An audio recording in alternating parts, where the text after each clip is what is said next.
여러분, 인생은 영원합니다. 부활절을 지킨 후에 인생 설교 시리즈를 하고 있습니다. 오늘이 마지막 시간입니다. 인생은 봄입니다. 인생은 사랑입니다. 인생은 영적 전투입니다. 오늘 마지막 인생은 영원합니다. 우리 주님께서 예루살렘을 입성하신 날 호산나 찬송하면서 종려가지를 흔들고 윗옷을 벌어서 그 위에 우리 주님이 오실 수 있도록 길을 열었던 사람들이 있었습니다. 이 사람들이 채 5일 후에는 예수님을 십자가에 못 박아야 한다고 소리를 질렀던 사람들입니다. 그 한 주간을 우리는 주님의 고난의 한 주간에서 한국교회나 세계교회나 기념하며 기도하고 그런 전통을 갖고 있습니다. 저희 교회도 마찬가지였습니다. 고난주간에는 전교인 새벽기도를 드렸습니다. 주일날 입성하셨고 월요일, 화요일, 수요일, 목요일은 저녁에 제자들과 만찬을 합니다. 그 목요일 저녁 늦은 시간까지 설교를 하시고 겟세마네 동산에 가서 기도하시고 그 다음 금요일 새벽에 체포되셔서 십자가를 지신 날이 금요일이었습니다. 그 한 주간의 행적을 저희들이 상고하며 묵상하고 있습니다. 그것이 우리의 전통처럼 되어 있습니다. 3년간 공생애를 다 마무리하고 결정적인 순간을 앞에 놓고 있습니다. 십자가의 순환입니다. 하나님의 구속사를 성취하기 위한 몇 시간 전 이야기인 것입니다. 오늘 본문에 있는 말씀이 그런 말씀입니다. 요한복음 13장에서 17장까지는 예수님의 고별 설교입니다. 이제 몇 시간이 지나면 체포당하실 것입니다. 수욕과 모욕과 멸시를 당하시고 십자가를 지실 시간이 얼마 남지 않았습니다. 그래서 이 사건을 우리는 마지막 설교라고도 말씀하고 다락방에서 있었던 교훈 강화라고도 이야기를 합니다. 예수님께서 죽으실 것이고 내가 다시 하나님 앞에 가서 승천할 것이고 내가 승천하셔서 할 일을 말씀해 주고 있는 내용이 오늘 14장에 있는 말씀입니다. 장차 너희들이 가게 될 천국을 내가 예비하러 가노라. 여러분, 영생의 문제를 말씀해 주고 있습니다. 요 근래 한참 인문학이 뜨고 있다고 합니다. 인문학을 한마디로 이야기한다면 생각하는 힘을 가르쳐 주는 것이 인문학이지 않겠습니까? 생각을 폭넓게 깊게 생각하는 것입니다. 성서학은 무엇일까? 성서학은 영생을 가르쳐 주는 것입니다. 요한복음 17장 3절에 보면 영생은 곧 유일하신 참 하나님과 그가 보내신 자 예수 그리스도를 아는 것이 영생이라고 말씀했습니다. 이 다락방 강화 가운데 13장에 보면 제자들을 사랑하시되 끝까지 사랑했던 모습을 봅니다. 이제 주님의 죽으심이 얼마 남지 않았습니다. 여러분, 마지막에 얼마 남지 않은 기간 동안 사람은 지혜롭게 해야 될 일은 끝까지 사랑하는 것입니다. 제자들의 발을 씻겨줍니다. 내가 너희에게 이런 본을 보였던 것처럼 너희도 서로 행하여 이렇게 하라. 섬김의 모습을 보여주십니다. 드디어 만찬 석상에서 주님이 말씀하십니다. 너희 중에 하나가 나를 팔 것이니라. 가룟 유다를 두고 한 말입니다. 가룟 유다는 마음의 가책을 받고 그 자리를 뛰쳐나가고 말았습니다. 그때 우리 주님께서 새 계명을 너희에게 주노라 말씀했습니다. 서로 사랑하라. 내가 너희를 사랑한 것 같이 너희들이 서로 사랑하면 다른 사람들이 너를 제자인 줄 알리라. 이미 가룟 유다는 나갔습니다. 제자들은 다른 것을 하기 위해서 나갔다고 생각을 했지만은 가룟 유다는 예수님을 이미 팔기로 약속했고 예수님의 있던 자리가 어떤 자리인지를 알고 넘겨주러 갔던 사건이 벌어졌습니다. 13장 33절에 주님이 이렇게 말합니다. 내가 너희를 떠날 것이다. 스승이 떠난다는 이야기는 죽음을 이야기하는 것입니다. 제자들이 얼마나 불안했을까? 단절을 이야기하는 것이고 끝을 이야기하고 있습니다. 그렇지만은 끝이 아니라 영원한 것인 것을 깨닫게 하시는 것입니다. 걱정하지 말라. 내가 이제 가지만은 우리는 영원하다는 것을 14장에 와서 말씀을 하는 것입니다. 내가 간다. 이제 끝이다. 죽는다. 말씀을 하시고 나서 마음에 근심하지 말라 말씀합니다. 이 마음은 카르디아인데 지정의 우리의 모든 지식과 감정과 의지적인 결단 전체를 마음이라고 이야기를 합니다. 그 마음에 신앙이 깃드는 곳입니다. 그 신앙을 견고하게 하라는 것입니다. 근심하지 말라는 얘기는 믿음의 태보와 영적인 태보를 하지 말라는 이야기입니다. 하나님을 믿니 또 나를 믿으라. 걱정하지 말라는 것입니다. 우리가 근심하지 말아야 될 이유가 있다면 딱 두 가지입니다. 첫째는 하나님을 믿는 것이기 때문에 의심하고 근심하지 말라는 것입니다. 두 번째는 예수 그리스도를 믿는 것이기 때문에 세상 근심을 이길 수 있는 방법이 두 가지입니다. 어려운 근심과 걱정과 아픔 가운데 하나님을 믿고 예수 그리스도를 믿음으로 마음의 평안과 위로가 있기를 주님의 이름으로 간절히 바랍니다. 내가 간다는 것입니다. 죽음을 이야기할 때 그것보다 더 슬픔이 어디 있겠습니까? 이제까지 함께 했는데 주님이 떠나신다는 것입니다. 죽음을 이야기하고 있습니다. 그러나 반드시 만날 것이다. 만남이 있기에 슬픔도 극복할 수가 있는 것입니다.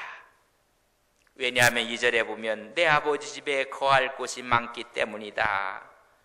하나님과 예수님이 함께하는 곳, 내 아버지 집, 그곳이 있다는 것입니다. 천국을 이야기해주고 있습니다. 내가 너희를 이 천국으로 인도하기 위해서 먼저 간다. 그 천국에 다 준비하면 내가 다시 온다. 3절에 보면 내가 가서 승천하셔서 너희를 위해서 거처를 예비하면 천국을 다 준비하면 내가 다시 와서 재림해서 너희를 내게로 영접하여 나 있는 곳에 너희도 있게 하리라. 하나님이 계신 곳 천국에서 영원히 함께 있을 것이니라. 그러니 근심하지 말라는 것입니다. 그렇다면 인생은 죽음이 끝이 아니라는 것입니다. 어떤 분들이 죽으면 다 끝이야. 아닙니다. 죽음이 끝이 아닌 것입니다. 인생은 영원합니다. 신명기 34장에 보면 모세가 120세를 삽니다. 마지막 느부산에 올라가 가나안 땅을 바라본 후에 죽습니다. 그의 나이 120세였습니다.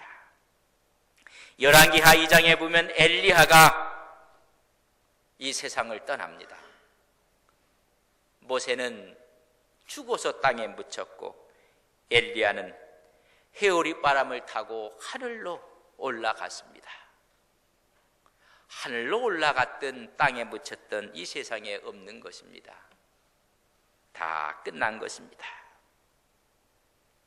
우리 주님께서 이 땅에 오셔서 하나님의 구속의 사건을 앞두시고 변화선상에 올라가서 그의 얼굴이 해처럼 빛난 적이 있습니다.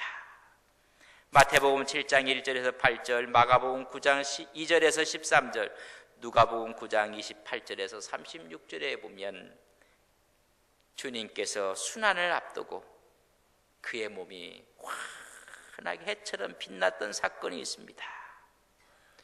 그때 죽음이 끝인 줄 알았더니 예수님을 만난 사람이 있습니다. 모세가 예수님을 만나고 있습니다. 엘리야가 예수님을 만나고 있습니다. 그들의 모습은 변형돼서 얼굴이 해같이 빛나며 옷이 빛같이 휘어져 있었다고 했습니다. 다 끝난 줄 알았더니 주님을 만나고 있는 것입니다. 훗날 우리는 주님을 이렇게 만날 것입니다. 인생은 짧지만은 부활한 영생은 영원한 것입니다. 그렇기 때문에 인생은 영원한 것입니다.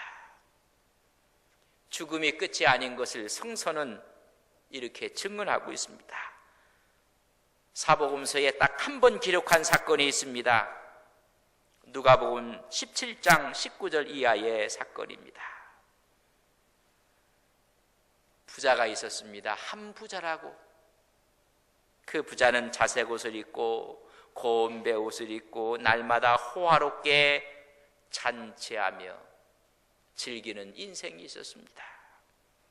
근데 한 거지가 있었는데 한 거지는 헌데투성이었습니다. 온몸에 총기투성이었습니다. 버려진 음식을 먹고 줄임배를 채웁니다. 사람은 그를 떠보지 않았는데 개들이 헌데를 와서 핥아주고 있습니다. 한 부자는 호화롭게 인생을 살고 있고 한 거지는 비참하게 살고 있는 모습을 그려줍니다. 시간이 많이 흘러서 부자도 거지도 죽었습니다. 끝인 줄 알았습니다.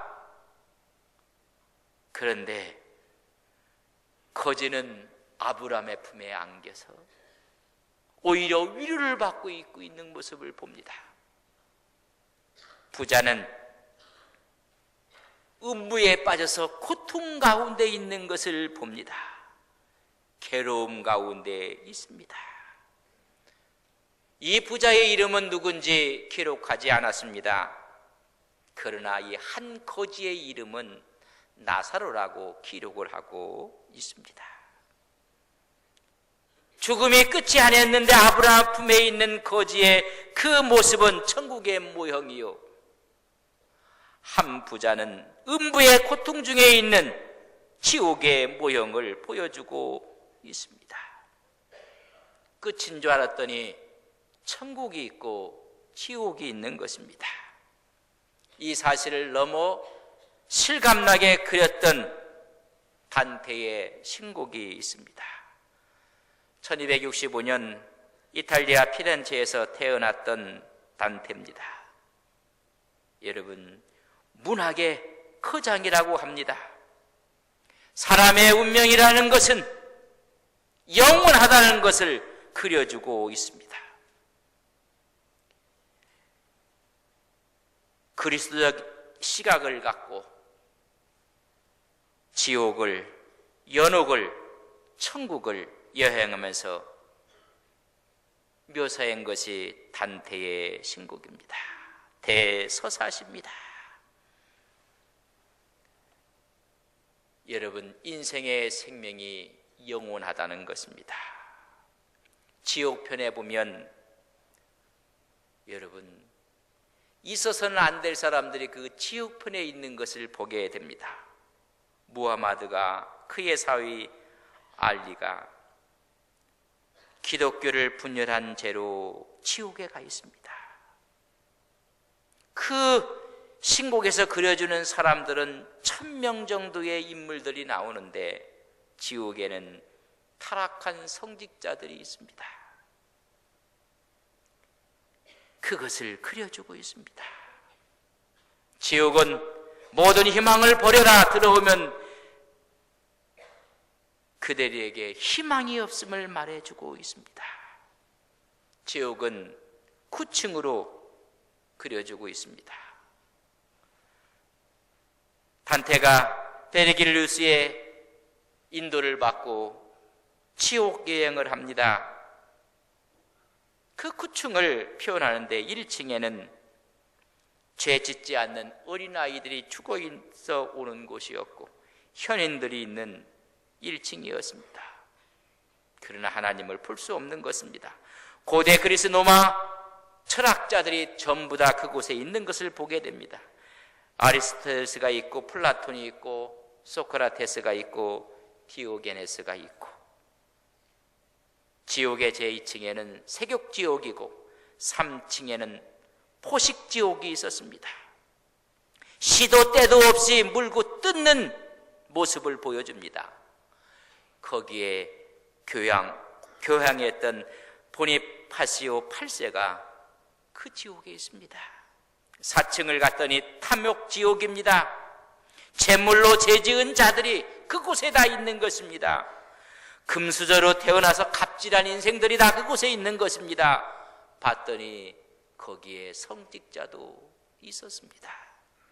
5층은 분노지옥이었습니다. 분노를 억제하지 못해서 실패한 자들이 있는 지옥 형벌을 받고 있습니다. 6층에는 이단지옥입니다. 에피쿠로스가 그곳에 있고 이름 모를 추기경이 있고 아나스타시오 교황 2세가 그곳에 있습니다. 7층에는 폭력지옥이 있고 8층에는 사기지옥이 있습니다. 이 세상에서 살면서 사기친 사람들 10개의 구덩이가 있고 10종류의 벌을 받고 있는 모습을 보는데 한 개의 원 속에 첫째 원부터 10번째까지 구덩이 속에 있는데 첫 번째 구덩이에는 인신매매한 자들이 그곳에 지옥 형벌을 받고 있습니다. 악마의 채찍질을 맞으며 고통 가운데 있습니다. 두 번째 원에는 아청꾼들이 있습니다. 아청꾼들을 봤더니 오물에 처박혀 역한 냄새를 맡고 있는 모습입니다.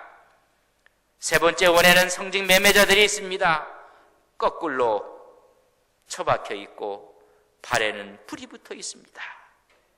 네 번째 구덩이에는 배교자들이 그곳에서 고통 가운데 있습니다. 마법사들, 점쟁이들, 거짓 예언자들. 다섯 번째 원에는 탐관오리들이 있습니다. 부패한 정치인들이 그곳에서 형벌을 받고 있습니다. 끓는 역청 속에서 뜨거움을 견디지 못하고 있습니다. 여섯 번째 원에는 위선자들이 있습니다. 예수님을 팔아먹은 유대인 제사장들이 있고 땅바닥에 못 박힌 채로 그것을 밟고 있는 고통 가운데 있습니다. 일 번째 원에는 도둑들이 있습니다.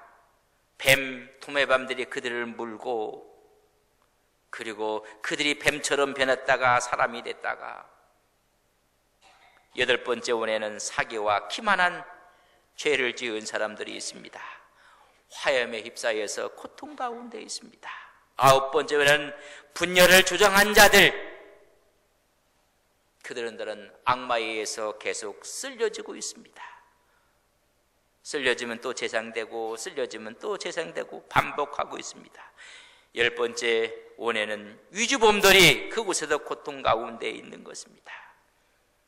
8층에는 이렇게 10개의 구덩이 속에서 고통받는, 죽으면 끝인 줄 알았더니 아홉 번째 층에는 배반지옥이 있습니다. 영혼이 차가운 얼음 속에 신음하고 있는 모습을 봅니다. 이제 인들바로 연옥편으로 갑니다.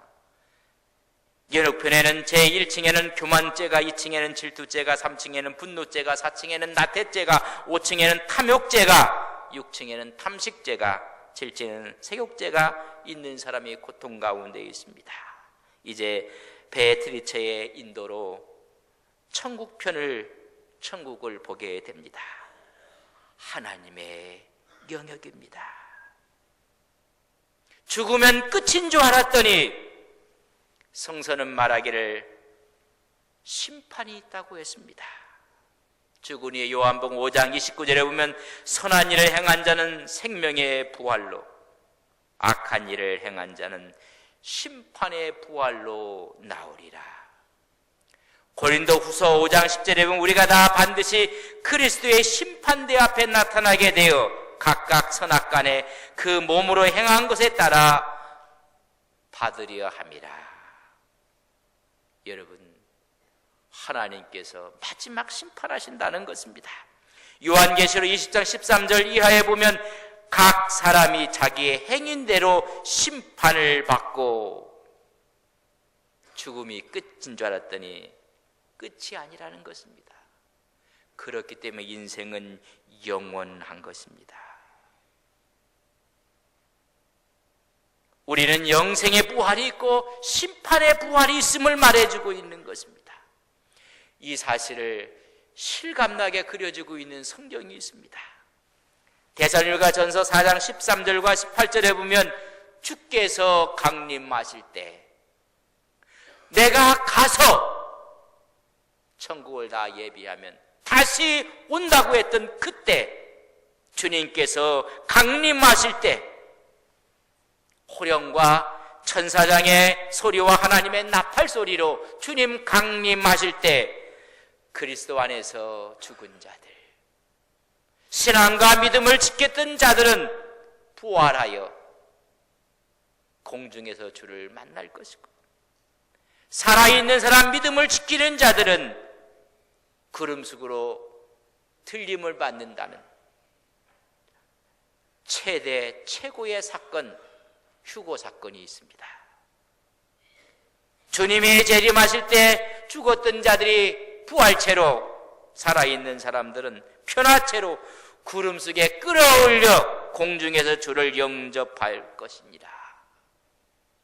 인생은 영원한 것입니다. 그래서 천년왕국을 요한계시록 20장 6절에 말씀하고 있습니다. 하나님과 그리스도의 제사장이 되어 천년 동안 그리스도와 더불어 왕노릇하리라. 인생은 영원한 것입니다.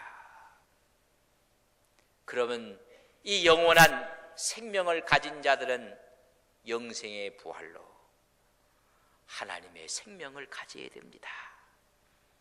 요한복음 5장 26절에 보면 아버지께서 자기 속에 생명이 있음 같이 아들에게도 생명을 주어 그 속에 있게 하셨고, 요한일서 5장 12절 아들이 있는 자에게는 생명이 있고 하나님의 아들이 없는 자에게는 생명이 없느니라.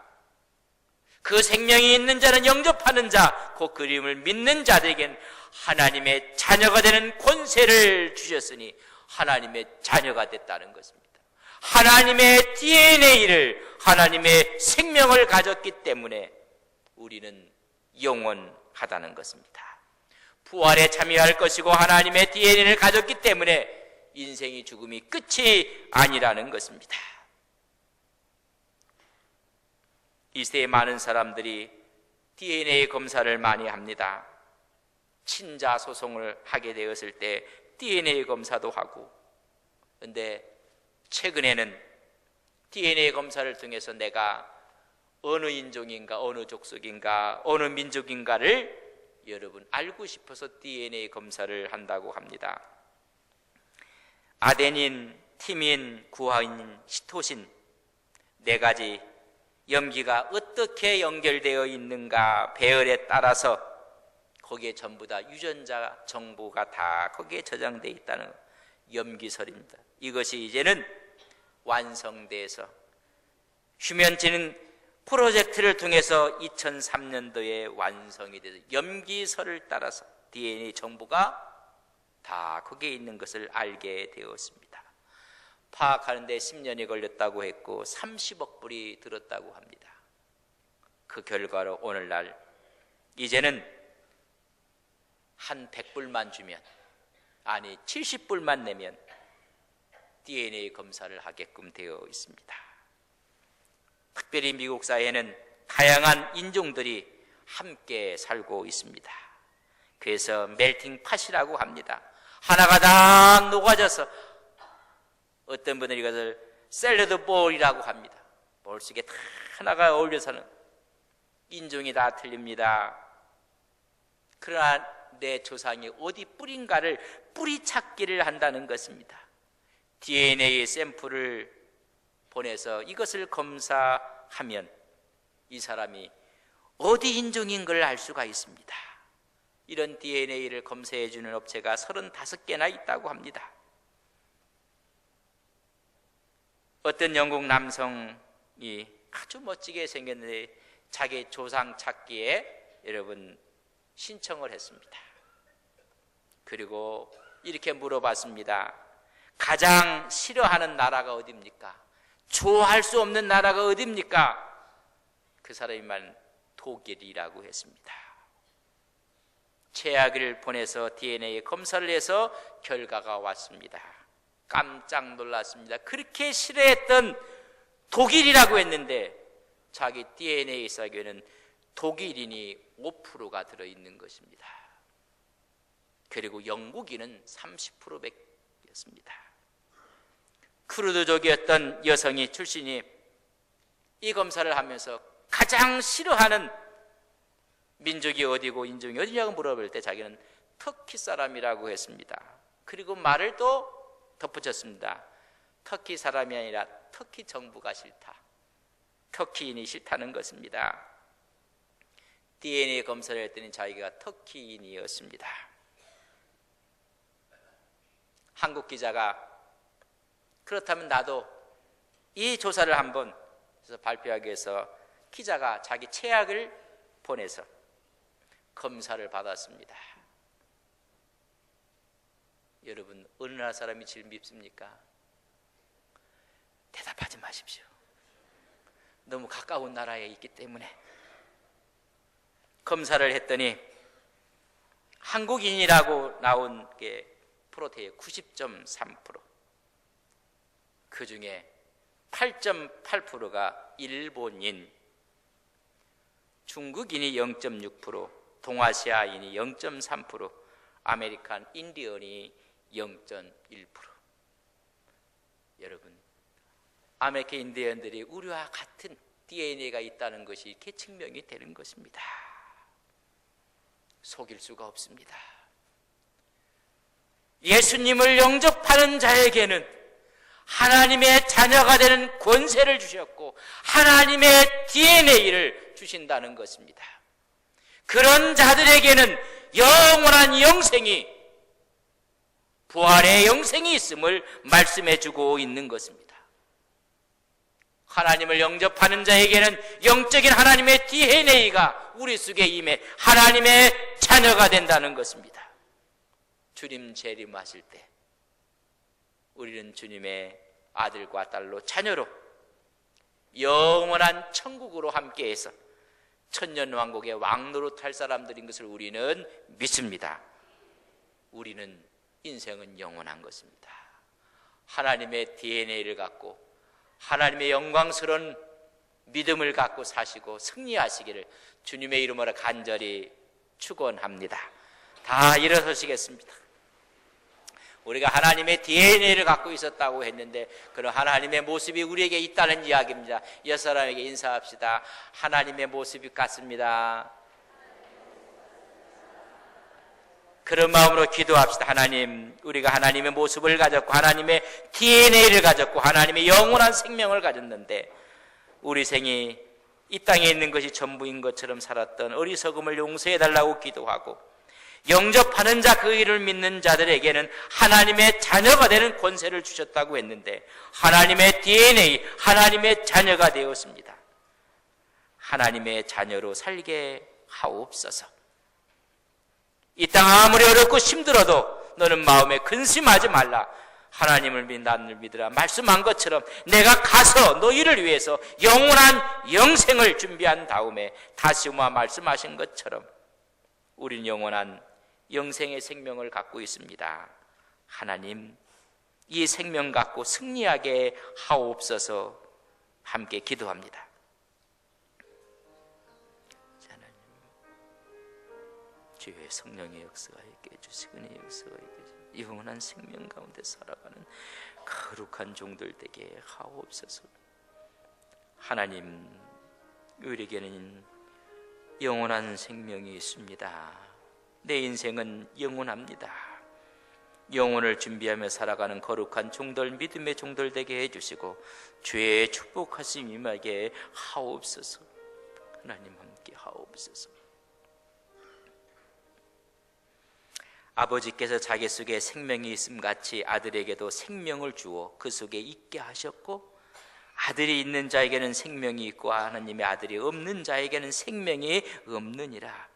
영접하는 자 곧 그 이름을 믿는 자들에게는 하나님의 자녀가 되는 권세를 주셨으니 우리는 하나님의 자녀됨의 DNA를 갖고 있습니다.